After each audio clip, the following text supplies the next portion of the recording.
This is the second day of me trying to read shit to get good at speaking. Talking is hard, wordsing is hard, we all know it. Today we're going to read something that I've never read before. I was given this book, Be Gay, Do Crime, like 2 years ago, and I just haven't fucking read it. So we're going to get it done. I may or may not agree with part or all of everything in the essay. We're going to find out. The first one's called Toward the Queerest Insurrection. Some will read queer as synonymous with gay and lesbian or LGBT. This reading falls short. While those who would fit within the constructions of L, G, B, or T could fall within the discursive limits of queer, queer is not a stable area to inhabit.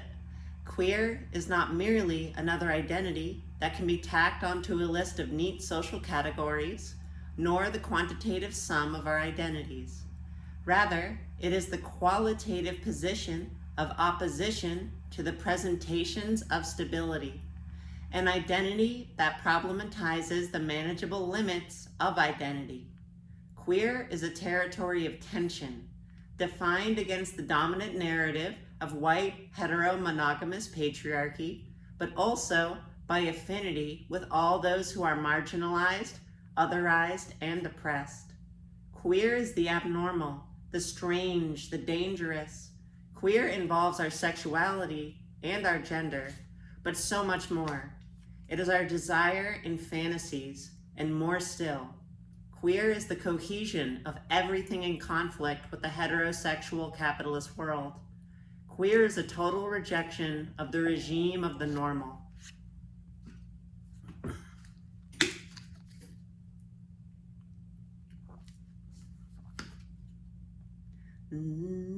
As queers, we understand normalcy. Normalcy is the tyranny of our condition, reproduced in all of our relationships. Normalcy is violently reiterated in every minute of every day. We understand this normalcy as the totality being the interconnection and overlapping of all oppression and misery. The totality is the state. It is capitalism, it is civilization and empire. The totality is fence post-crucifixion. It is rape and murder at the hands of the police. It is straight acting and no fatties or femmes. It is queer eye for the straight guy. It is the brutal lessons taught to those who can't achieve normal. It is every way we've limited ourselves or learned to hate our bodies. We understand normalcy all too well. It's split into these like little sections, so I'm just stopping to take a breath and drink water. When we speak of social war, we do so because purist class analysis is not enough for us. What does a Marxist economic worldview mean to a survivor of bashing, to a sex worker, to a homeless teenage runaway? How can class analysis alone, as paradigm for a revolution, promise liberation to those of us journeying beyond our assigned genders and sexualities? The proletariat as revolutionary subject marginalizes all those whose lives don't fit in the model of heterosexual worker. Lenin and Marx have never fucked the way we have. We need something a bit more thorough, something equipped to come with teeth gnashing to all the intricacies of our misery. Simply put, we want to make ruins of domination in all of its varied and interlacing forms. This struggle, inhabiting every social relationship, is what we know as social war. It is both the process and the condition of a conflict with this totality. In the discourse of queer, we are talking about a space of struggle against this totality, against normalcy. By queer, we mean social war. And when we speak of queer as a conflict with all domination, we mean it.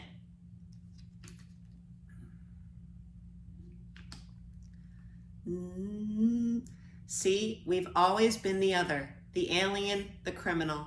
The story of queers in this civilization has always been the narrative of the sexual deviant, the constitutional psychopathic inferior, the traitor, the freak, the moral imbecile. We've been excluded at the border, from labor, from familial ties. We've been forced into concentration camps, into sex slavery, into prisons. The normal, the straight, the American family has always constructed itself in opposition to the queer. Straight is not queer, white is not of color, healthy does not have HIV, man is not woman. The discourses of heterosexuality, whiteness, and capitalism reproduce themselves into a model of power. For the rest of us, there is death. In his work, Jean Genet asserts that the life of a queer is one of exile, that all of the totality of this world is constructed to marginalize and exploit us. He posits the queer as the criminal.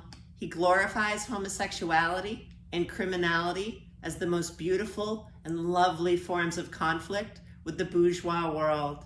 He writes of the secret worlds of rebellion and joy inhabited by criminals and queer. Quoth Genet, excluded by birth and tastes from the social order, I was not aware of its diversity.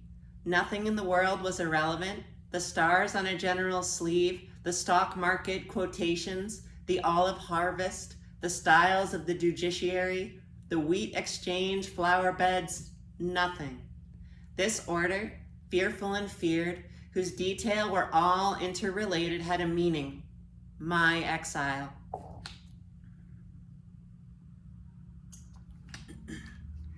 A fag is bashed because his gender presentation is far too femme. A poor trans man can't afford his life-saving hormones. A sex worker is murdered by their client. A genderqueer person is raped because Z just needed to, quote, be fucked straight, unquote.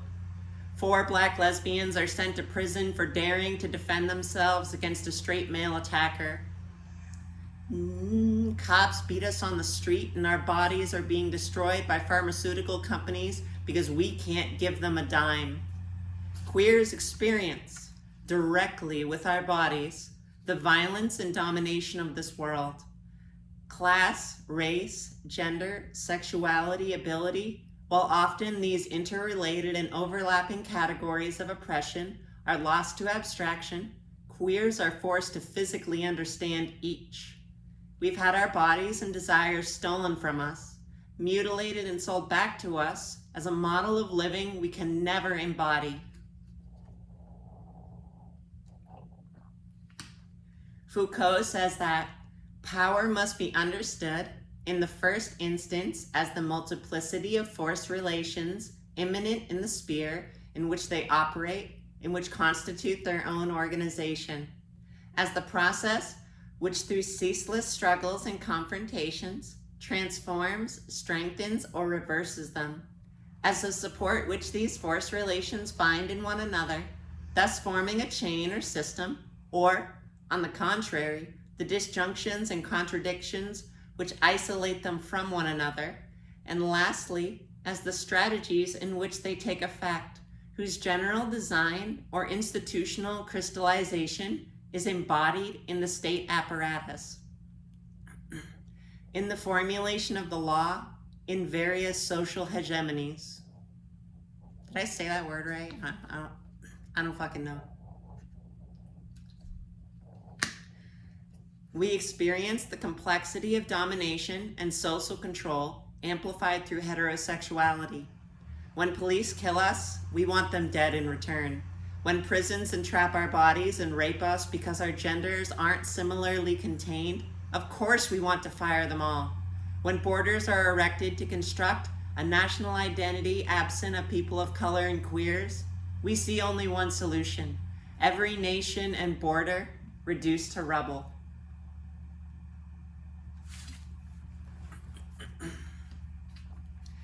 The perspective of queers within the heteronormative world is a lens through which we can critique and attack the apparatus of capitalism.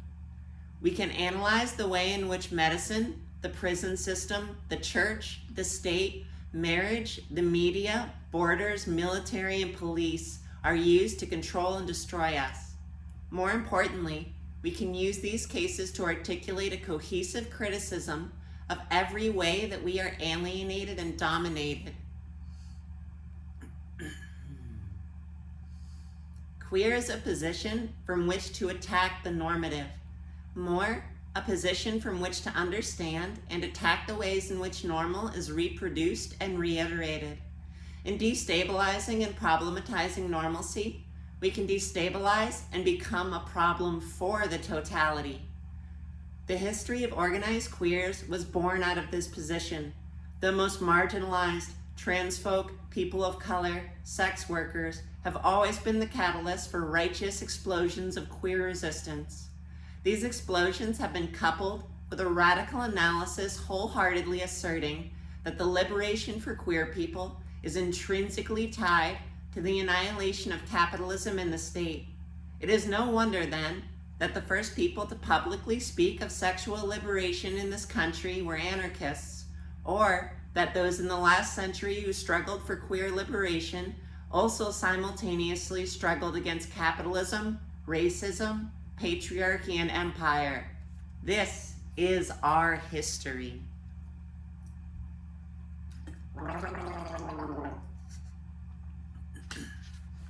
If history proves anything, it is that capitalism has a treacherous recuperative tendency to pacify radical social movements. It works rather simply, actually. A group gains privilege and power within a movement, and shortly thereafter sells their comrades out. Within a couple years of Stonewall, affluent gay white males had thoroughly marginalized everyone who had made their movement possible and abandoned their revolution with them. It was once that to be queer was to be in direct conflict with the forces of control and domination. Now we are faced with a condition of utter stagnation and sterility. As always, capital recuperated brick-throwing street queens into suited politicians and activists. There are log cabin Republicans, and Stonewall refers to gay Democrats. There are gay energy drinks and a queer television station that wages war on the minds, bodies, and esteems of impressionable youth. The LGBT political establishment has become a force of assimilation, gentrification, capital, and state power. Gay identity has become both a marketable commodity and a device of withdrawal from struggle against domination.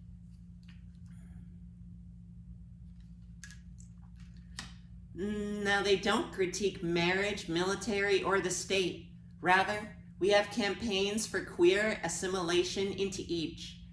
Their politics is advocacy for such grievous institutions rather than the annihilation of them all. Quote, gays can kill poor people around the world as well as straight people.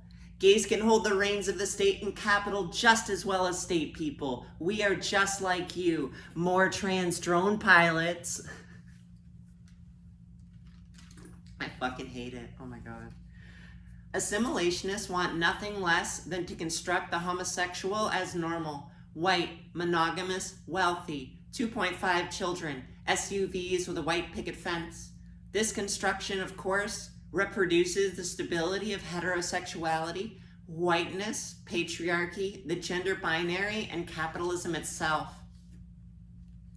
If we genuinely want to make ruins of this totality, we need to make a break. We don't need inclusion into marriage, the military, and the state.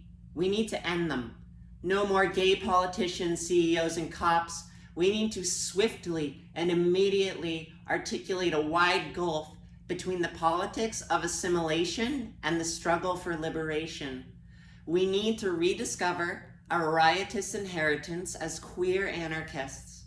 We need to destroy constructions of normalcy and create instead a position based on our alienation from this normalcy, and one capable of dismantling it.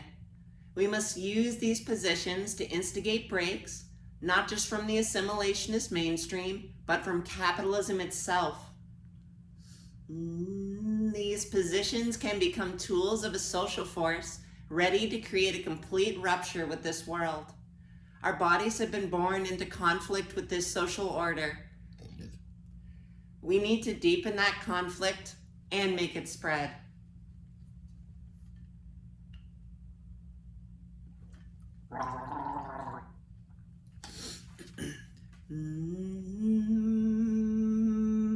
Susan Stryker writes that the state acts to, quote, regulate bodies in ways both great and small by enmeshing them within norms and expectations that determine what kind of lives are deemed livable or useful, and by shutting down the space of possibility and imaginative transformation where people's lives begin to exceed and escape the state's use for them. We must create space wherein it is possible for desire to flourish. This space, of course, requires conflict with this social order. To desire, in a world structured to confine desire, is a tension we live daily. We must understand this tension so that we can become powerful through it. We must understand it so that it can tear our confinement apart. This terrain, born in rupture, must challenge oppression in its entirety. This, of course, means total negation of this world. We must become bodies in revolt. We can delve into and indulge in power. We can learn the strength of our bodies and struggle for space for our desires. In desire, we'll find the power to destroy not only what destroys us, but also those who aspire to turn us into a gay mimicry of that which destroys us. We must be in conflict with regimes of the normal. This means to be at war with everything. If we desire a world without restraint, we must tear this one to the ground. We must live beyond measure and love and desire in ways most devastating.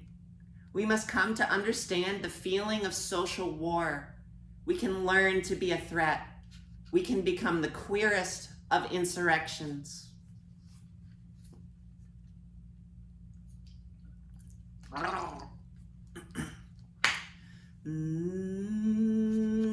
To be clear, we've despaired that we could never be as well dressed or cultured as the Fab Five. We found nothing in Brokeback Mountain. We've spent far too long shuffling through hallways with heads hung low. We don't give a shit about marriage or the military, but oh, we've had the hottest sex everywhere in all the ways we aren't supposed to, and the other boys at school definitely can't know about it. And when I was 16, a would-be bully pushed me and called me a faggot. I hit him in the mouth. The intercourse of my fist and his face was far sexier and more liberating than anything MTV ever offered our generation. With the pre-cum of desire on my lips, I knew from then on that I was an anarchist. In short, this world has never been enough for us. We say to it, we want everything, motherfucker. Try to stop us. Filth is our politics. Filth is our life. That was pretty tight. I liked it. I think stopping and taking breaks helps me stay a little up higher.